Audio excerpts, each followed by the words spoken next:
Good afternoon. I'd like to start by offering our thoughts and prayers today with the people of New York City, some of the toughest, most resilient people on earth, in the wake of yesterday's cowardly terrorist attack.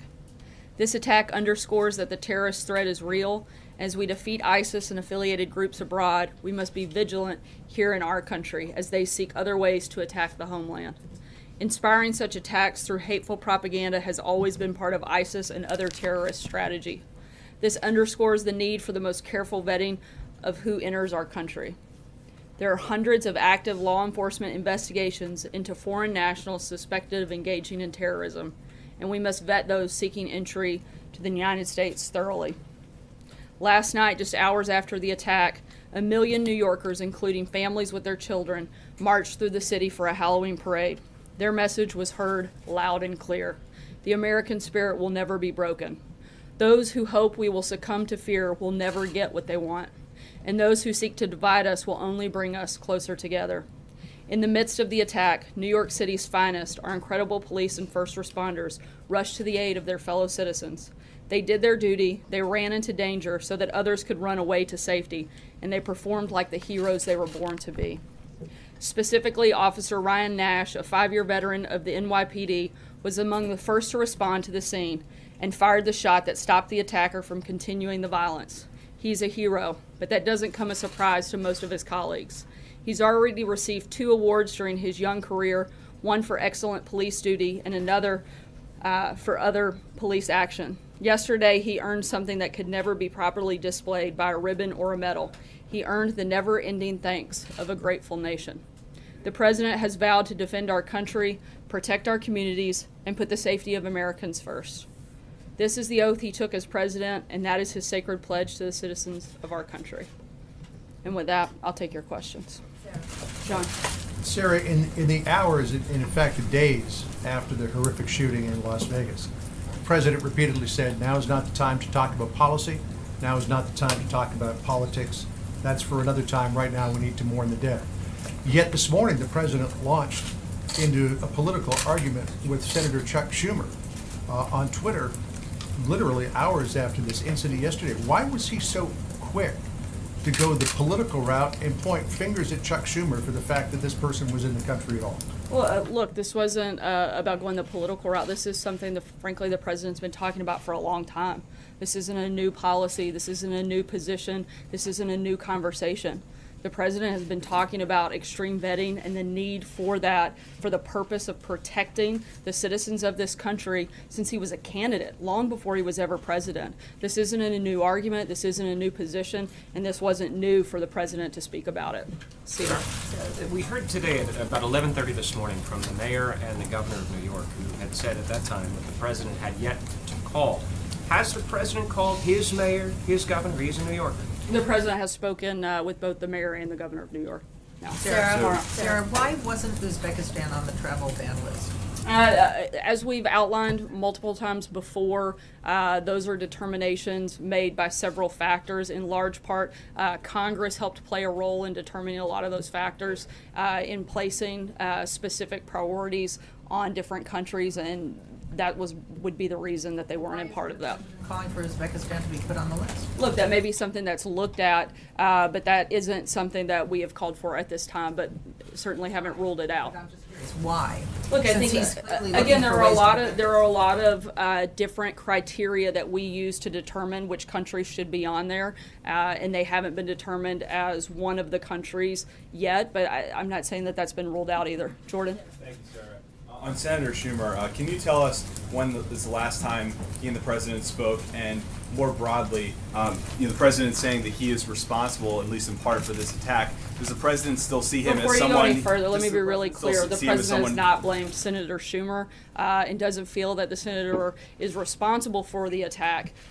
We believe very strongly that the individual who carried out the attack is responsible and no one else. However, we do think that there are policies that could be put in place that help protect American citizens. We've been talking about those for a long time, and we continue to push and advocate for those policies. Does the President still see Senator Schumer as someone he can work with? I think we'd love to work with Senator Schumer to pass legislation on extreme vetting, and if he's willing to do that, we would absolutely have welcomed his support on it. John Decker. Thanks a lot, Sarah. The president was asked a little bit earlier when he was meeting with his cabinet about the possibility of sending this terror suspect to the detention facility at Guantanomo Bay, Cuba, and he said he is indeed open to that. Does the president believe he has the authority as commander-in-chief to send this terror suspect to Gitmo? That's my first question. And my second question is about Gitmo. What advantages does the president see in sending this terror suspect to Guantanamo Bay, Cuba? Look, the point he was making is that he supports or would support that, but he wasn't necessarily advocating for it, but he certainly would support it if he felt like that was the best move. Are there advantages in terms of sending any terror suspect to Guantanamo? That's a question I think we'd have to dive into deeper and certainly talk with the interagency process before answering that. Matthew. Thanks, Sarah. The president said last night that he'd ordered DHS to step up, quote, our already extreme vetting. I'm wondering if you could tell us a little bit specifically about what extreme vetting entails and if there's any indication that it might have had an impact on preventing yesterday's attack. Sure. Some of the specifics for extreme vetting would be enhancing the collection and review of biometric and biographical data, improving our intelligence streams, improved documentation requirements and verification, improving information sharing with partner nations and foreign law enforcement and intelligence services, and an overall heightened scrutiny and more thorough review procedures for CBP and other agencies that would play a role in that process. Major. Sarah, separate from the Guantanamo Bay question, does the president believe this suspect should be classified as an enemy combatant? I believe we would consider this person to be an enemy combatant, yes. Would the president therefore instruct the Justice Department not to charge him in federal court and to therefore use the powers of enemy combatant and that status to treat him differently, not only in terms of interrogation, but prosecution? I don't believe that determination has been made. I think that's something we'll wait till we get a little further into the process. To not having him charged at all in federal court? Again, I said we haven't made that determination, so I'm not going to speak to that yet until we've gotten. You said you're open to the enemy combatant thing. You think I he said is an we would enemy? consider him to be an enemy combatant, but in Do so terms now. of how we would process, yes. And on what basis? I think the actions that he took certainly justify that. Does the green Kristen? card status in any way influence that determination? Not that I'm aware of. Kristen. Sarah, I want to follow up on the question John was asking you earlier. You're making the case that these are not new policies he's talking about. And yet the question still remains. He is delving into a policy and political discussion. And he and you were very clear after the Las Vegas shooting that it wasn't appropriate to talk about policy. So what's the difference now?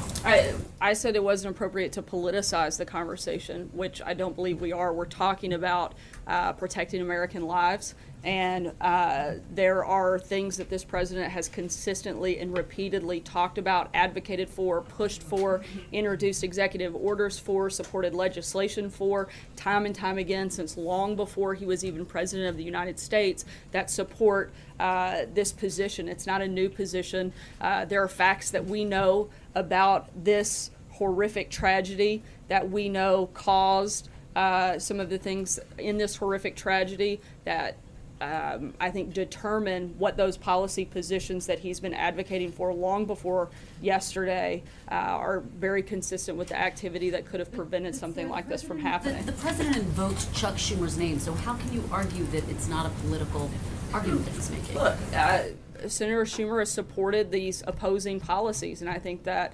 that is a very basic fact. Margaret. He's not Voted unifying against them the for the Gang of country. Eight. Is he failing That's to not true. unify the country at this He critical helped. moment? He helped implement them on the front end long before the Gang of Eight, and the Gang of Eight would have only addressed one part of that problem, as we've talked about many times before. He may have helped isolate one part of the problem, but it would have exacerbated so many other parts of the problem that fall within our immigration system. If you only address one part and not in the totality of it, and introduce a fully and more responsible immigration reform like the president has proposed, like the president has outlined, then you're not addressing the problem, you're not fixing the problem, you're only making things worse. Margaret. Republicans who voted for it, Sarah? Margaret. When he's talking about quicker, greater punishment, is he just talking about better enforcement of laws that currently exist, or is he talking about some sort of extrajudicial process, and are you looking at doing an executive order that would empower him? Would he make something like that public, or would you consider doing a secret order. And very quickly, I also want to ask you, is he really serious about tying the Obamacare mandate stuff to the tax thing? Or that seems like you would just blow the whole deal up, blow right through that Thanksgiving. Very different questions. Let me goal. try to address the first part in terms of, I believe he was voicing his frustration with the lengthy process that often comes with a case like this. So I think that was simply the point he was making. In terms of the mandate, we're focused on pushing through tax cuts and tax reforms separately. Obviously, we've never made it a secret that we'd like to repeal and replace Obamacare. We'd still like to do that, but we still think it's probably more likely to do something like that in the spring.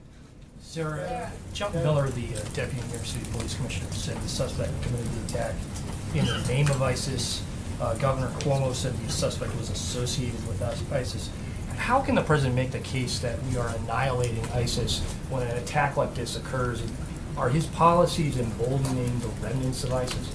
Not at all. We certainly, I don't think there's any way that you could discredit the progress that has been made on ISIS with a total defeat taking place in taking away their strongholds in both Raqqa and Mosul. But when that happens, as the president even said today, you have people that splinter off, go other places. Look, and we're meeting them in each of those places as much as possible, and we're going to continue to do that. It's another reason this president wants to institute extreme vetting to help keep more people out of our country that want to do us harm. Thank you, Sarah. Sorry, I was pointing at you. The President said earlier, today starting the process of terminating the diversity lottery program. What did he mean by starting the process? Just that we're going to continue pushing for and advocating for getting rid of this program. Something he's talked about. We'd like to see the lottery visa program not be part of any immigration system that we have in this country. Okay, sorry, just to follow up on Margaret's question. So the President isn't considering any broader criminal justice reform? As I said, we'll look at other specific ways to deal with it, but right now he was simply addressing his frustration with the lengthy process. John Gizzi? Yeah, thank you, Sarah. A follow-up question on John Decker's question. The criterion that you listed for enhanced vetting sounds very much like that for a national ID card, a subject that comes up every few years in Congress, but which has never been acted on. Is the administration in favor of a national ID card as part of the enhanced vetting? Look, we've laid out what our principles and our priorities are, and we'll work with Congress on determining the best way to make those specific pieces of legislation. But the things that I outlined are what we'd like to see, and whether or not what form that comes in, that's yet to be determined. But those are the principles we'd like to see take place in any extreme vetting program. You're not ruling out a national ID card as part of the... Right, but I'm also not saying that we're fully in. I'm saying that we've laid out the principles and the priorities that we'd like to see and that we think are important in an extreme vetting program. Blake? Between the time the president sent the tweet out last night saying that he's called for a step up of extreme vetting until now, can you lay out exactly what has been stepped up in that time frame? Look, I think he's taken a call to action. I know he's spoken several times with members of his national security team to look and see what specific things can be done. But we have put in place executive orders already since the president's taken office that help go as far as we can at this point. Going forward on tax reform real quick, if I can, do you mind? It's possible that one of the things that Republicans are looking at right now is drastically lowering the cap for 401ks. The administration has consistently said that this tax plan has to help the middle class. So how would bringing down the cap on 401ks help the middle class? Look, we're continuing to work with the House. I'm not going to negotiate, as I've said, I think every day this week with you guys here in the media. I'm going to let the economic team here at the White House work with members of both the House and Senate to put forth the best bill possible. We also are making sure that the priorities that we've laid out, including helping the middle class, are part of the final piece of legislation. We support where we are in the process right now, and we're going to continue working with both the House and Senate to make sure we get there. Eamon? Thanks, Sarah. On that tax cut bill, what does the president want that bill to be called? There are reports that he wants to call it the Cut, Cut, Cut Act. Was that correct? Look, I think the president, if it's called the cut bill, great. I think that the biggest priority that he has is making sure it does what he's laid out are his priorities in that piece of legislation. That's providing tax relief for middle class. It's making it more fair. It's making it more simple. Those are the things that he's mostly focused on. If it's called cut, and it includes massive tax cuts like this president is proposing, I think we'd perfectly be fine with that name. Federal Reserve Chair Fick is a man or a woman? No, I cannot tell you that, but I can once again echo that it's not Major Garrett again today. Still consistent on mentioning. Poor Major. Go up here. Sarah, the president talked about wanting merit-based immigration today, and then criticized the diversity visa program. Is he aware that the diversity visa program actually does have a merit-based component to it? Look, there may be a component of it, but the fact that we have a lottery system that randomly decides who gets the greatest opportunity in the world, one of the best things that we have in this country is the fact that everybody wants to be here, and to give that away randomly, to have no vetting system, to have no way to determine who comes, why they're here, and if they want to contribute to society is a problem. And the president strongly supports making sure that the people that come here want to be here for the right reasons and not to bring harm to our country. And I don't think that's something that any American shouldn't want to support. Jim? Are ranked by their job that they've had, and they have to have minimum education Peter, the requirements. whole idea is that they are randomly selected. This isn't Criteria and having certain rankings. It's not entirely it's the random. lowest level of criteria that any part of our immigration system has is through the lottery system. And so to try to argue that this is a system that thoroughly vets people is just shows a total lack of understanding for what this process is.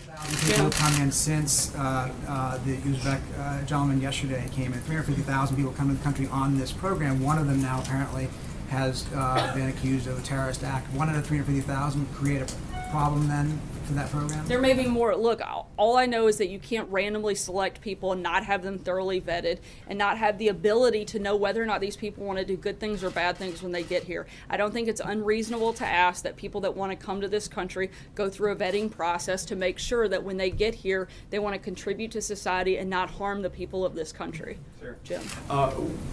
Why did the president call the U.S. justice system a joke and a laughing stock during his comments in the Congress? That's not what he said.